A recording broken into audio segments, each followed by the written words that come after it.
بسم اللہ الرحمن الرحیم۔ السلام علیکم ورحمۃ اللہ وبرکاتہ۔ آج میرے بیان کا موضوع ہے اچھی گفتگو اور خندہ روئی۔ قرآن مجید میں اللہ تعالیٰ ارشاد فرماتا ہے اور مسلمانوں کو اپنی رحمت کے پروں میں لے لو، اور دوسری جگہ فرماتا ہے ترجمہ، اور اگر آپ تنگ مزاج سخت دل ہوتے تو وہ ضرور آپ کے گیٹ سے پریشان ہو جاتے۔ حدیث نمبر 1۔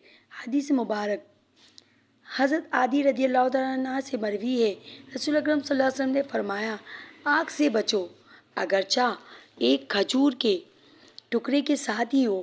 جو شخص یہ نہ پائے تو وہ اچھی گفتگو کے ذریعے جہنم سے نجات حاصل کرے۔ حدیث نمبر 2۔ ایک اور حدیث مبارکہ میں ہے کہ حضرت ابو ہریرہ رضی اللہ تعالیٰ عنہ سے روایت ہے، نبی کریم صلی اللہ علیہ وسلم نے فرمایا، اچھی بات کہنا بھی صدقہ ہے۔ حدیث نمبر 3۔ حضرت ابو ذر رضی اللہ تعالیٰ عنہ فرماتے ہیں، رسول اکرم صلی اللہ علیہ وسلم نے مجھے فرمایا، کسی نیکی کو حقیر نہ جانو اگرچہ تم اپنے بھائی سے خندہ پیشانی سے ملاقات کرو۔ پیارے نبی صلی اللہ علیہ وسلم کی پیاری باتیں۔ 1۔ پیارے آقا صلی اللہ علیہ وسلم نے فرمایا، آدمی کے اسلام کی اچھائی میں سے یہ ہے کہ جو چیز کرامت نہ ہو اس میں نہ پڑے۔ 2۔ اچھی بات کہنا خاموشی سے بہتر ہے اور بری بات بولنے سے چپ رہنا بہتر ہے۔ 3۔ ایمان میں زیادہ کامل وہ ہیں جن کے اخلاق اچھے ہوں۔ 4۔ آدمی اپنے دوست کے دین پر ہوتا ہے، اسے یہ دیکھنا چاہیے کہ کس سے دوستی کرتا ہے۔